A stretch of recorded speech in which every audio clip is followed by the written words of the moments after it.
Hello friends, ഇത് നമ്മളെ OnePlus Android 43 ഇഞ്ചിൽ വരുന്ന ഡിസ്പ്ലേ ആണിത്.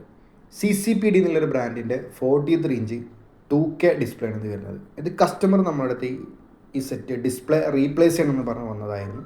അപ്പോൾ നമ്മൾ കസ്റ്റമറോട് പറഞ്ഞു ഇത് റീപ്ലേസ് ചെയ്യേണ്ട ആവശ്യമില്ല, ഈ ഡിസ്പ്ലേനെ തന്നെ നമുക്ക് ലേസർ ഉപയോഗിച്ചിട്ട് റിപ്പയർ ചെയ്യാമെന്ന് പറഞ്ഞു. അത് നമ്മൾ ലേസർ ഉപയോഗിച്ചിട്ട് റിപ്പയർ ചെയ്യുന്നൊരു വീഡിയോ ആണ് കാണുന്നത്. അങ്ങനെ ആ ഡിസ്പ്ലേനെ നമ്മൾ പക്ക വർക്കിംഗ് കണ്ടീഷൻ ആക്കിയെടുത്ത് കസ്റ്റമർ സെറ്റിൽ തന്നെ കൂടെ ഇൻസ്റ്റാൾ ചെയ്തതാണ് കാണുന്നത്. OnePlus എന്നുള്ളൊരു ബ്രാൻഡിൻ്റെ ആൻഡ്രോയിഡ് 2K TV ആണ്, അതായത് ഫുൾ HD TV എന്ന് പറയുന്നത്. പക്ക പടമാണ്, പടത്തിൽ യാതൊരുവിധ ലൈനോ കാര്യങ്ങളോ ഒന്നുമില്ല. കസ്റ്റമർ കൊണ്ടുവരുന്ന സമയത്ത് വൈറ്റ് സ്ക്രീൻ അടിച്ച് നിൽക്കുകയായിരുന്നു. വൈറ്റ് സ്ക്രീനിൽ ബാറിങ് ആയിരുന്നു. അപ്പോൾ നമുക്കത് ബോണ്ടിങ് കാര്യങ്ങളോട് നമുക്ക് ചെയ്യാൻ പറ്റത്തില്ല. ഈ ഒരു കമ്പനിയിൽ നമുക്ക് ലേസർ റിപ്പയർ മാത്രമേ ഡിസ്പ്ലേ നമുക്ക് ചെയ്യാൻ പറ്റത്തില്ല. അങ്ങനെ നമ്മൾ ഫുൾ വർക്കിംഗ് കണ്ടീഷൻ ആക്കിയൊരു വീഡിയോ ആണ് ഇത് കാണുന്നത്. OnePlus 43 inch full HD TV. അപ്പോൾ ഓക്കെ ഫ്രണ്ട്സ്, താങ്ക് യു.